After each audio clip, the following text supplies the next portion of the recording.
Welcome to our webinar today. We are excited to hear about AR and Easy, a complete collections solutions. Bob Cole from Dynamics Nav Add-ons, a Vertical Leap company, will be presenting for us today. And this webinar will be recorded, as well as all of our webinars, and it will be available this week on our website, Innovia.com, for you to view again, or you can share it with any other colleagues. And feel free to ask any questions that you may have into the questions box, and we will get them called out at the end of the presentation. So now, without further ado, I will turn it over to Bob to begin our presentation. Take it away, Bob. Thank you very much, Angie. I appreciate the time and the attendance from your people. So what I'm going to do is I'm going to start off discussing AR and Collections Manager. See if I can get this little box out of the way of my screen here.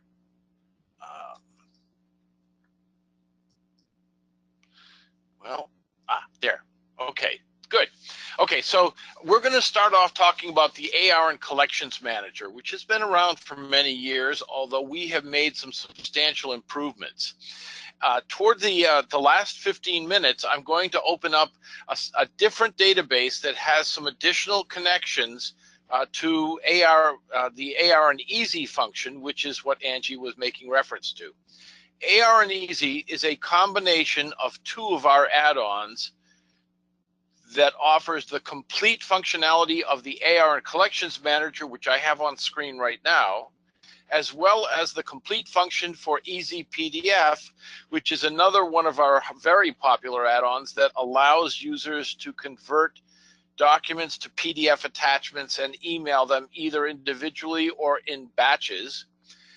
And it also adds in some additional functionality that has been proven to be very desirable to people in the collections business. So I'm not going to talk about all of the functions of Easy PDF, but rather those that apply to the usage in the collections arena. So we're going to start off with talking about AR and Collections Manager by itself. This is a standalone add-on as you see it. And what we've done is, and it's available for most versions of Nav. So what we've done is go over to departments, and we've added a piece of function here called debt collection in the financial management area. So we open up the debt collection and click on administration, and this list of functions appears. We're going to talk primarily about what's in these two. But before I start with the actual usage of the functions, I want to start with this one setup screen, Collections Representatives. In the Collections Representatives, users will set up the people who they want to have access to this system. And I'll cover some of the individual fields here. But if they are not in this list, they will not be able to click on anything else. This is considered confidential information, and nobody else, whether they have a permission set up or not, will be allowed to enter anything in here unless they're set up in this list right here. We'll talk about some of those things in a little bit. So the day-to-day usage of the AR and Collections Manager is actually really quite simple, but it's very powerful, and a lot of the setup functionality is what makes it so powerful. So the first thing that people do on a daily basis is they run this routine. This is a process report that says generate and update exceptions. An exception is any transaction in accounts receivable that doesn't follow the normal path of creation, application, and disappearance to history. It might be an overdue invoice, it might be an unapplied payment, it might be an unapplied credit memo, it might be a partially paid invoice, it might be an invoice that's in dispute. It could be a lot of different things that we generically call exceptions. So when you run this routine, two things happen. First, the system checks the customer ledger entry table to look for any newly created entries or as time has passed, entries that meet the criteria that are set in debt collection setup or customer setup that need to be included in the exception list, and it also looks for any payments that have been made against exceptions that might cause the remaining balance to revert to zero and therefore fall off the exception list. So two things happen. We open this up and we run it. Oldest posting date to use is a field that gets used after you've been using the AR and Collections Manager, or NAV, for several years. Because when we run this routine, we're going back to the very first customer ledger entry in the NAV database. And if you've been using NAV for 5 or 10 years, that can be rather time consuming as we go back 10 years to check on the very first entry to see if it's overdue. So you can enter a date in here that tells the system, don't look at anything older than whatever date you put in here. If you leave this blank, it will look at everything. So I'm going to leave it blank. You also can use the job queue to schedule the system to automatically run at night. So we go in here, it says this report is going to be run as of February 1st. My, how time flies. We say yes. It runs through, checks all of the exceptions, checks for payments, checks for new entries that need to be included, and says okay. So then the next thing is that we open up the exception list. The exception list shows a list of transactions that need to be attended to. The first sort order is the next contact date, and that is a crucial concept that we work with. Every time you have contact with a customer about one of these entries, the first thing that you're going to do is, or one of the first things, is you're going to set a next contact date. They're going to make a promise to you because you're going to ask for when will payment be made. They will tell you something. If they do what they say they're going to do, then when you run the generate and update exceptions routine, it'll fall off this list. If not, as you go through here and you say, well, this one was set next contact date for 7/31/2017.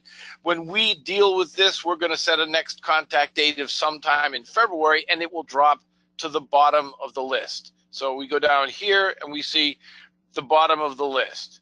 So as you work through the list at the top for the next contact date, these will be reset to a date at the bottom of the list. The second sort order is by remaining amount.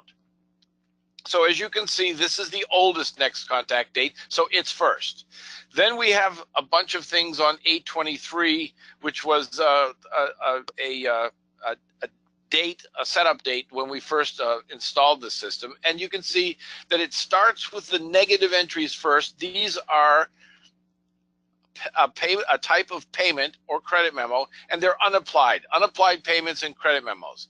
Now you can set up the sort order of this because there's a lot of information on this screen. So we see that all of the accounts are here. We see the type of AR entry that we're looking at, whether it's an invoice or a payment. There's also a couple others that we'll talk about in a little bit. Extraordinary value invoice, for example. Is this a new entry that showed up for the first time, or is this follow-up?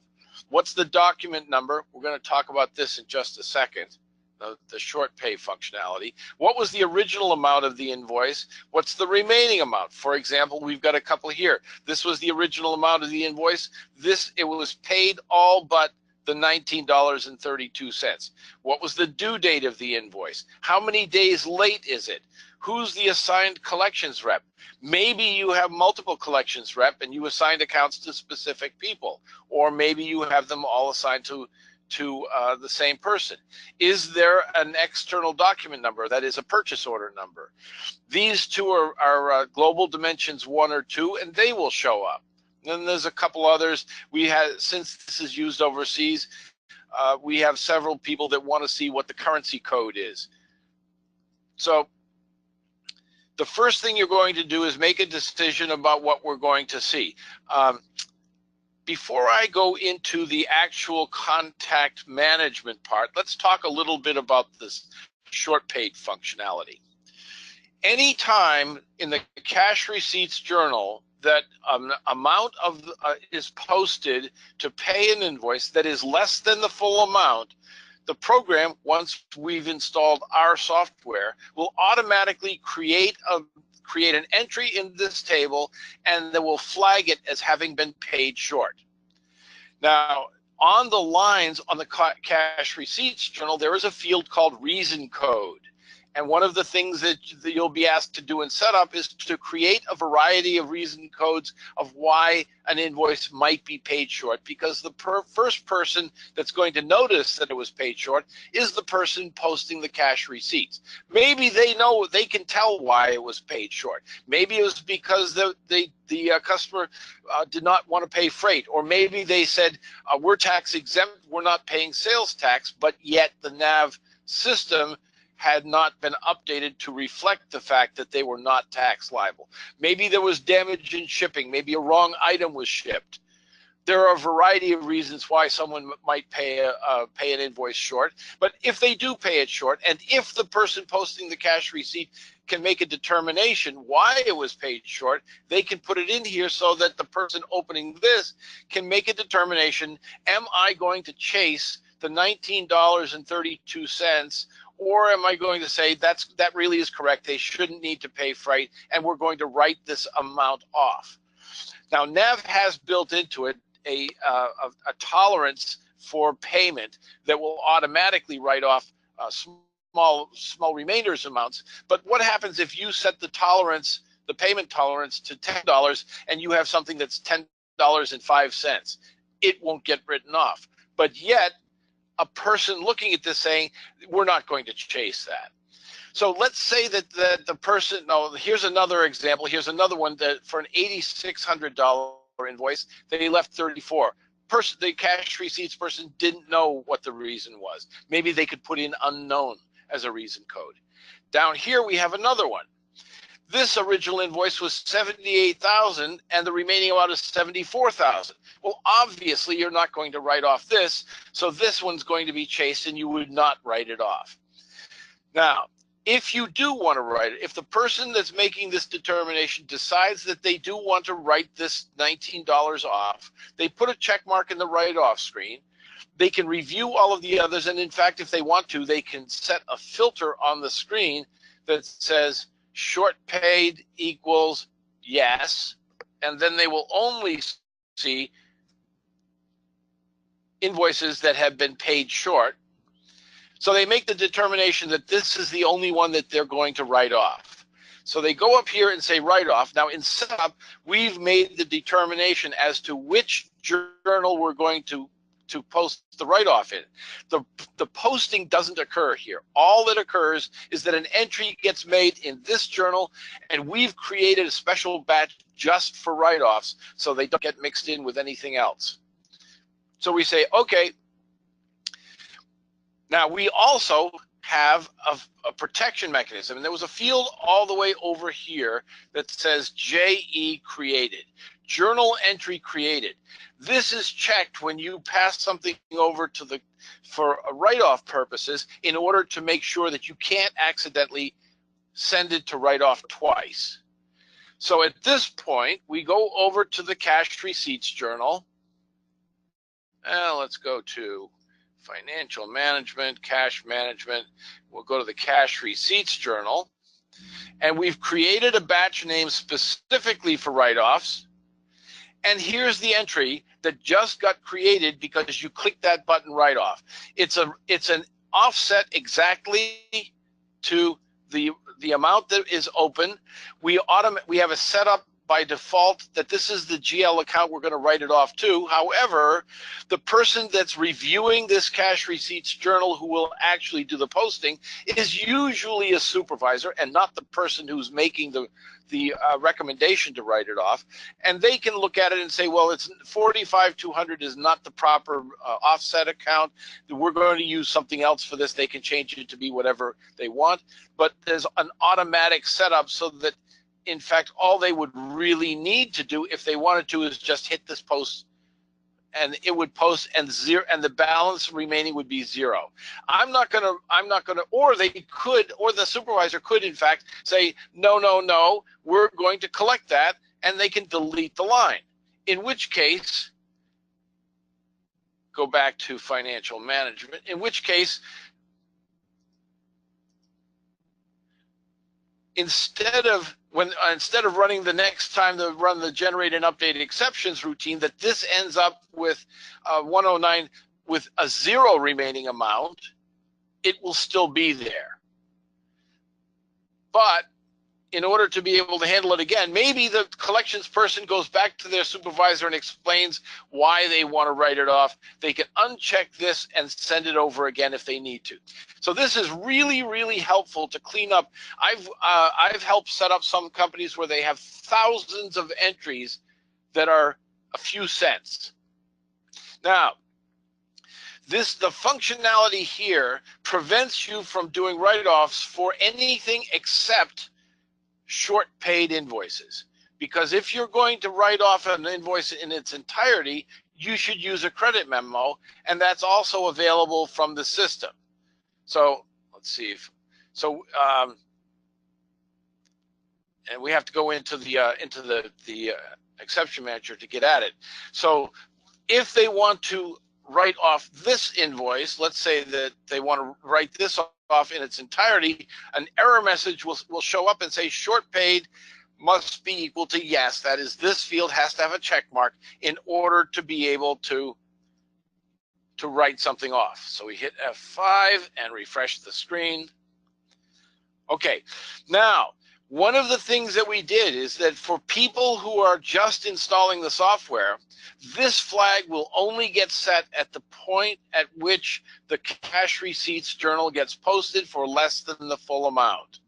Now, if you've been using NAV for a couple of years and you have a collection of these small remainder amounts that you wish to be able to deal with, you won't be able to deal with it unless you go over to this collections representative and put a check mark and say allow implementation write-off.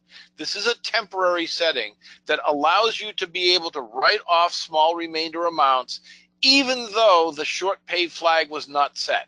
It's intended to be only used during the implementation phase and should be unchecked once you have completed the initial cleanup. So we go back here, we've dealt with all of the write-offs, and now we want to take a look and see who we're going to work with. One of the things that you might want to do is click this group by customer, because there may be multiple invoices for various customers. So we can say group by customer, and it will resort the screen to sort everything from the same customer together so that you can see what you're dealing with. Let's work with the Canon group because I've got some history already set for them. So the first thing we're going to want to do is open up the screen where the business is actually transacted. So in this screen, we have a lot more information. In fact, NAV has a lot of information available about the AR and collections arena. But unfortunately, it's kind of scattered all over the place. One of the first things we did on the Navigate tab is to collect all of the native NAV stuff into one place in order for a user to be able to get an overview as to what's going on. So you might want to run an aging report. You might want to take a look at the NAV credit management. This is all native NAV stuff. There is a list of AR contacts. These are contacts that are specific to the collections, and these are basic relationship management contacts. If you're using the NAV relationship management, you can view all of your contacts. You might want to open the customer card that's associated with the Canon group, or look at their ledger entries. Or you might want to take a look and see, I want to see the actual posted sales invoice, in which case we can open that up and review the posted sales invoice. Maybe you want to see what else, what else is open.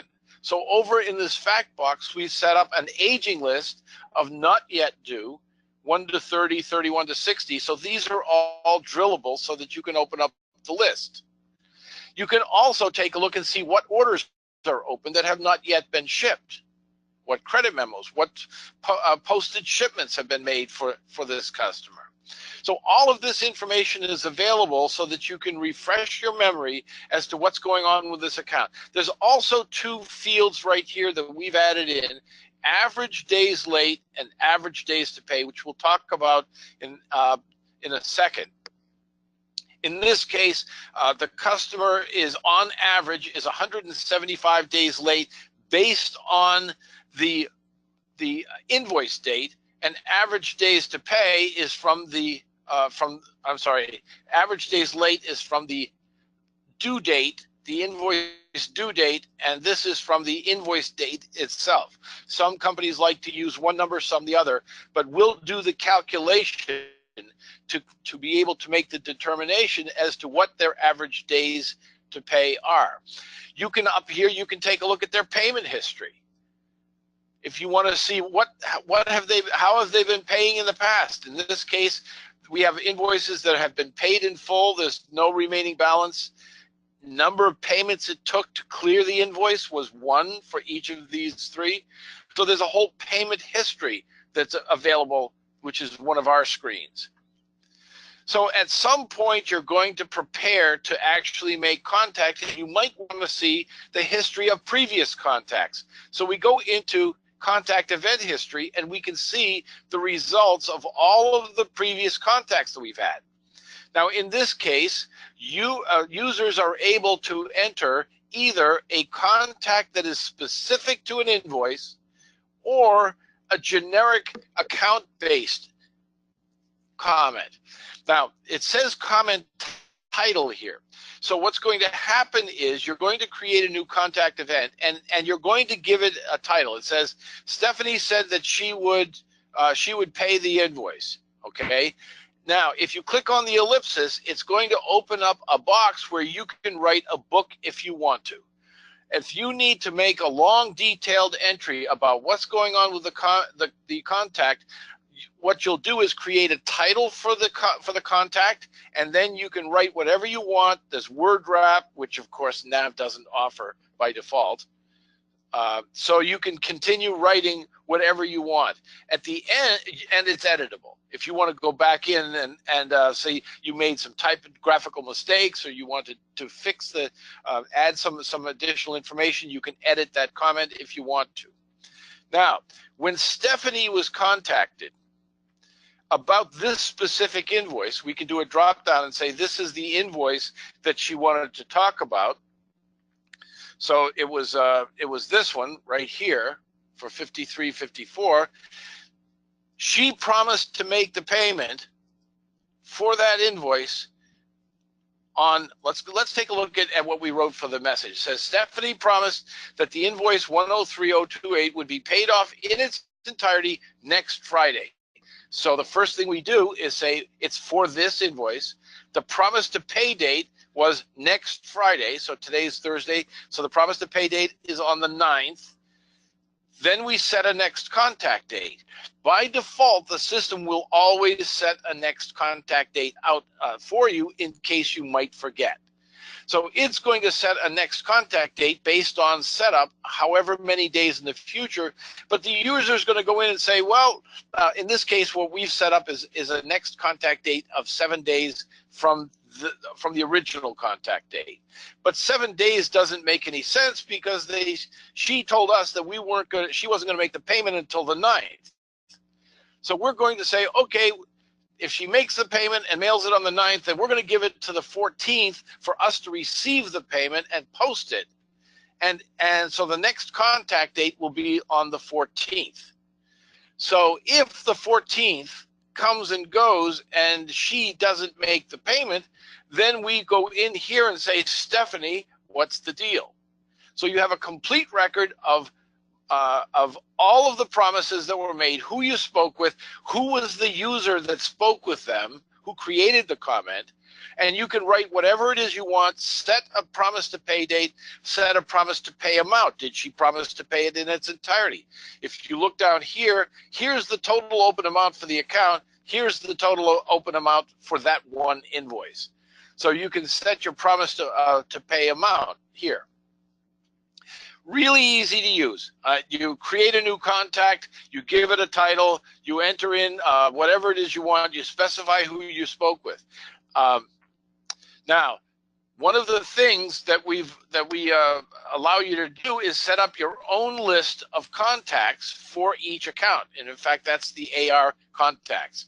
So there's a table for the contacts as to, and this is automatically filtered for the Canon group, and you can create a list of whoever your various different contacts are, enter a position, contact information, phone number, address. Maybe they're at a completely different address. That could very well be that there's a parent corporation that's responsible for payment. So you can keep a record of all of the various different people. This is specific to the AR and Collections Manager and not visible from anybody else. If you are happening to use the relationship management functions, you can update from relationship management and it'll copy down all of your existing contacts so that you don't have to re-enter it all. So that's the basic usage. You go in, you make your contact, you record what it is that after familiarizing yourself with all of this information, and you then enter the information about the new contact, and then you move on to the next account. Very simple to use. Now, let's take a look at a few of the functions in setup. One is, we took a look at this before a little bit and it said allow write-off. Maybe some people are allowed to be able to enter write-offs and some people aren't. You can also put a limit as to how much they're allowed to write off. And if they try to write off more than their limit, an error message will appear. They can, we have an ability to set levels. So a level 1 person might be the CFO or the top accounting person responsible for collections. A level 2 person might be a departmental administrator, and they will report to a level 1. And the level 3 people are the people that are actually going to do the work, and they might report to the level 2 person. This is important when we get to some of the setup functions. So in the setup, there's a lot of, and I'm not going to go over all of them because there's an awful lot of settings here that that we've added in for specific situations. Let's talk a little bit about extraordinary value invoices, because that's an important concept. An extraordinary value invoice is any invoice that's unusually large, and if allowed to become overdue, might cause cash flow problems. And in fact, you can set the next contact, the initial contact date, when it is entered into the exception list. In this case, we've set it actually 2 days. The trigger point is 2 days before the due date. So we say, yes, we're going to use extraordinary value invoices. Invoices that are greater than $10,000 will be created as an exception 2 days before their due date. So that would give the opportunity of the collections person to call up the customer and say, you know, there's a very large invoice that's about to become due, and we would just like to verify that everything is on schedule. You'll be making the payment, and if there's anything we need to talk about, let's do it now rather than waiting until we have a situation. There's a few other things, like, for example, you can set a minimum amount of an invoice that's going to be considered to become an exception. But then you can say, if we have multiple invoices, multiple small invoices that consolidate to, in this case, 250, I want to see all of them. Payment classes is a concept that we're going to talk about in just a second, especially involving the AR and Easy functionality. So in this case, we've set up a trigger point after due date. This is a global setting that applies to all customers, all invoices, all customers. And it says 20 days after the due date of the invoice. We don't care about invoice dates, because up until it passes the due date, it's not overdue. So 20 days after the due date, all invoices for all customers will become exceptions and enter the collections arena. In fact, what we can do is set up individual rules for individual accounts. So we can say, although that's the trigger point rule is the rule for all customers, for Selengorian, we're going to set a due date trigger point that is different. Okay, so that's specific to this one invoice. We can also say exceptional, extraordinary value invoices.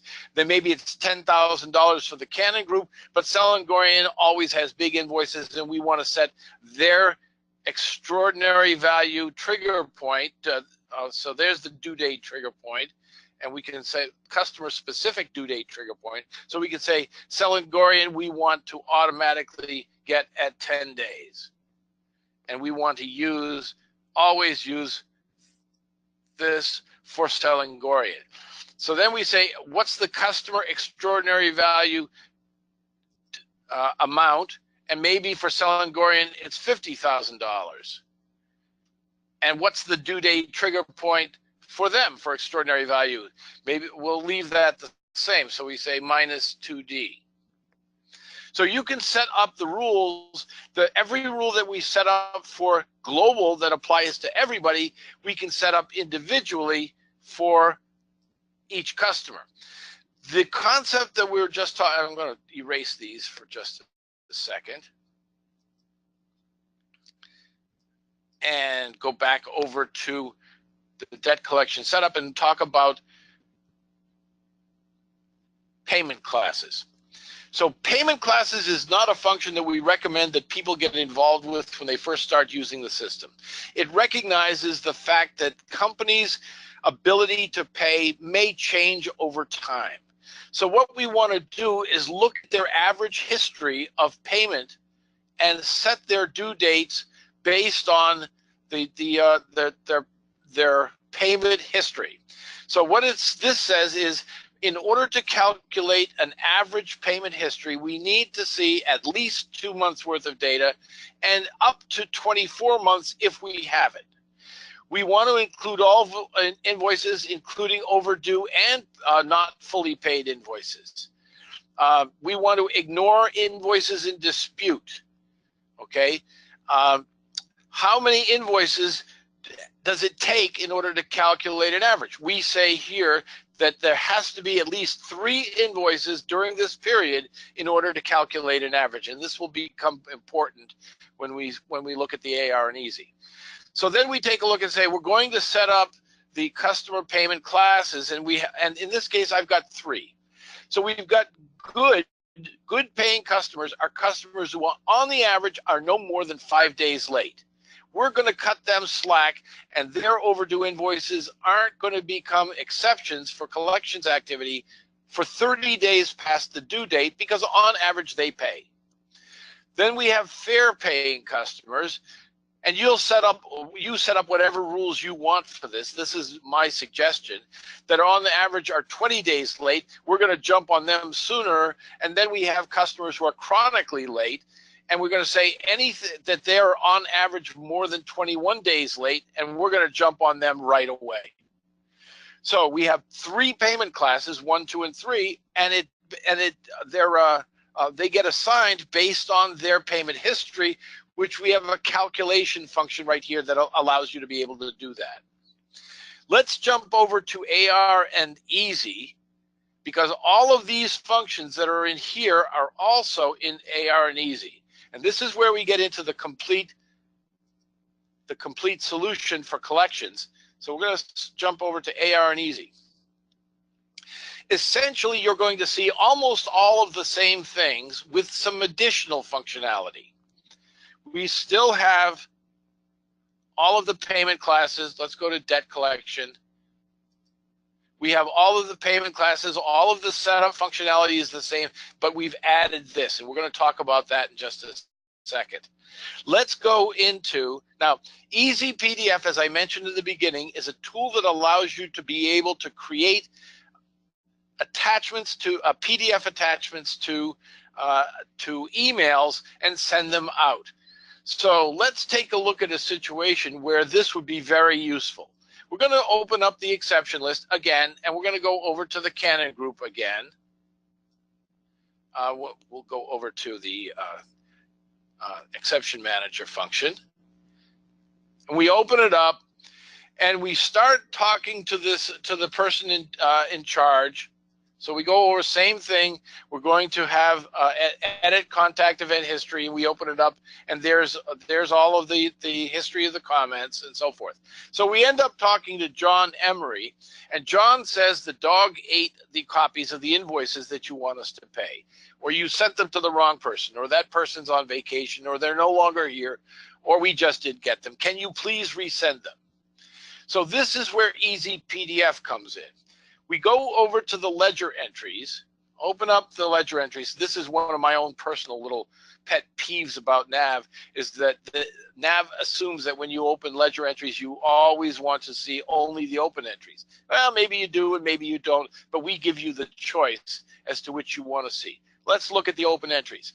So we go over here and we say, we're going to send this one and this one and this one. We're going to send these 3 invoices, and we say send selected to Easy PDF batch. The program creates a batch of invoices. So there are 3 lines in here. Since we've got this checked, consolidate email, when we hit send batch, the program is going to create 1 email to the Canon group, and it's going to attach 3 separate invoice attachment, PDF attachments.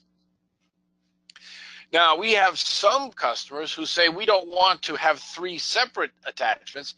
We want to merge these 3 invoices into a single PDF attachment, which is what this does. Personally, that scares me, mostly because I'm very liable to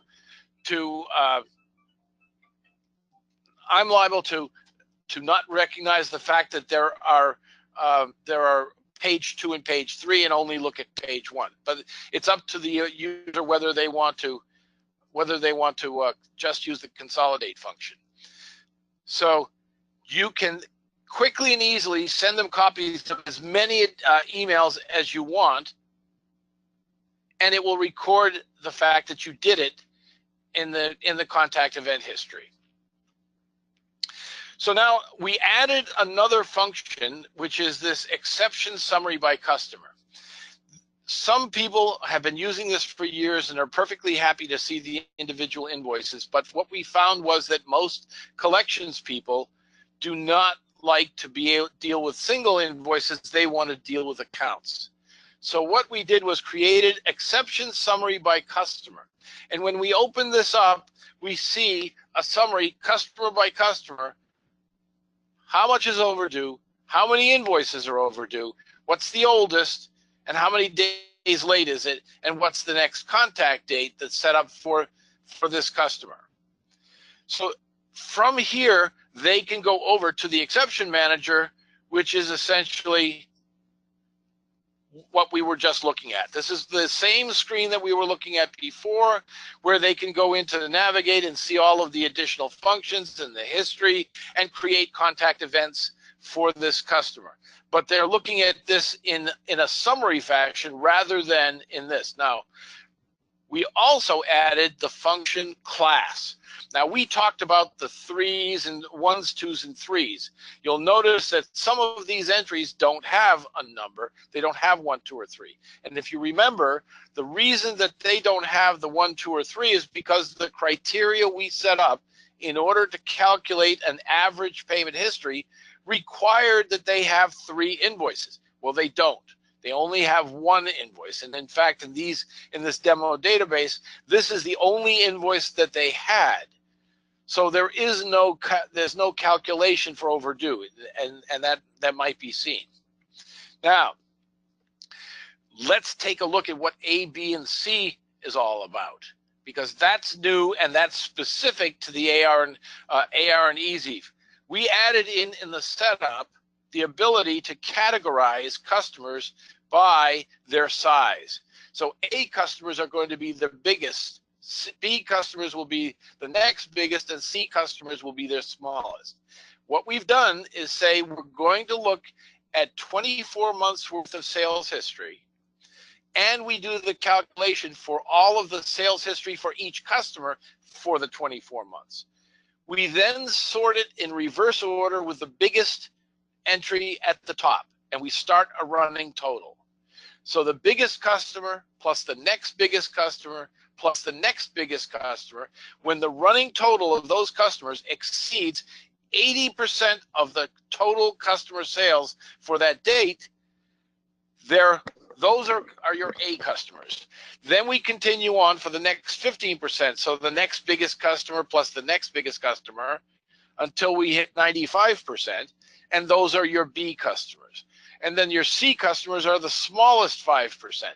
Not that they're unimportant, but obviously collections people are going to spend their time on the biggest customers. So once this, and this also is calculated at the time we calculate payment classes.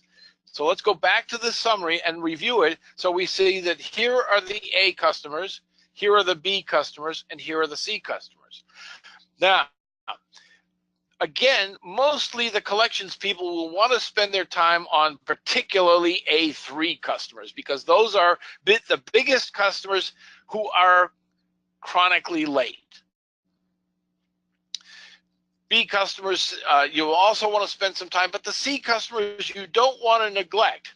What we've done, and the reason why this is you have to have AR and Easy, you have to have both Easy PDF and AR and collections, is because Easy PDF allows us to send reminders. A reminder is a function in Nav that's been around for years and years and years that allows you to say, we just want to remind you. And in fact, it allows you to create different levels of reminders. Now, a reminder report, which you'll see in a second, looks a lot like a customer statement, except that it says reminder. So the difference between a level 1 reminder, a level 2, and a level 3 would be the message on the email attachment. So a level 1 reminder might say, for example, thank you very much, valued customer. We really, really like you.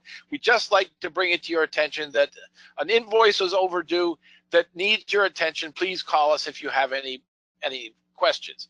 That's an example. Level 2 would be a little more demanding, and a level 3 more demanding still, until you get to a level 5, which might say that if we don't hear from you, if we've repeatedly tried to contact you, if we don't hear from you in 48 hours, Guido the knee breaker will be paying you a visit.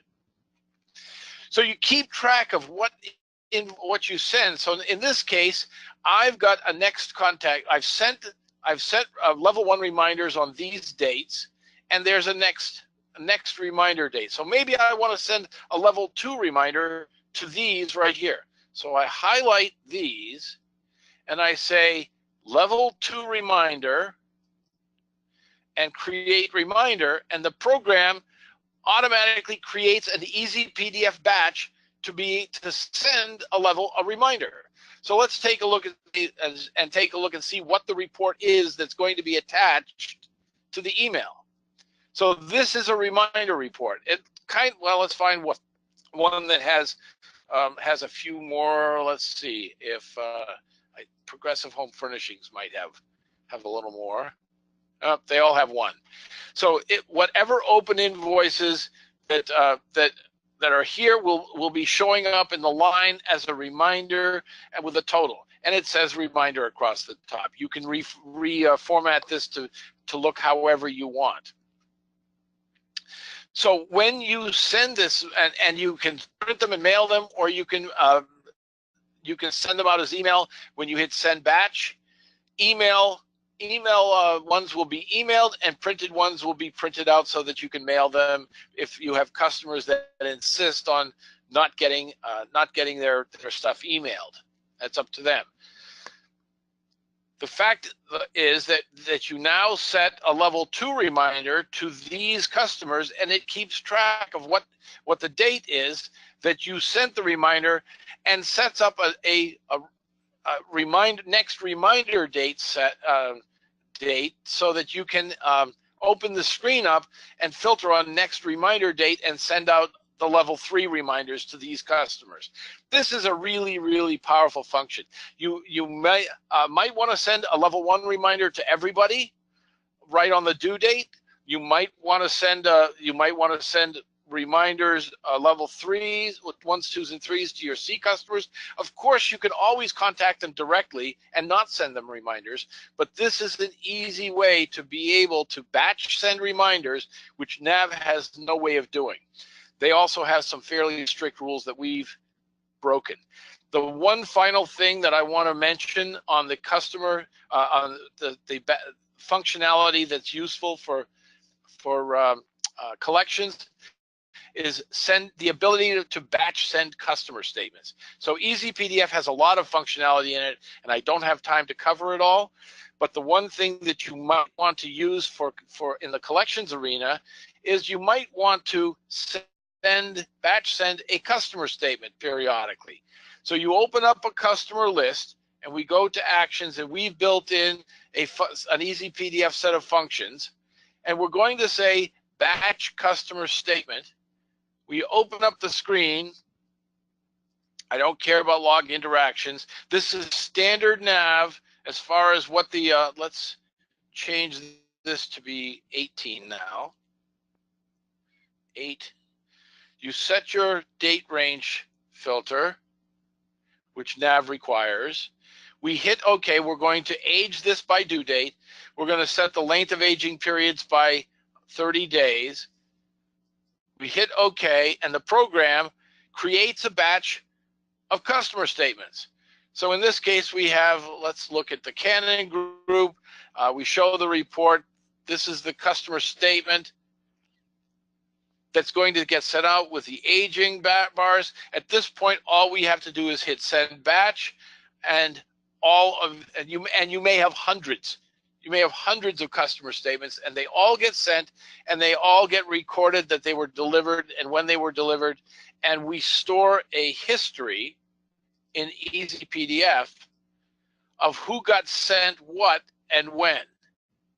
So we will record a history that says, on this date, sent by this person,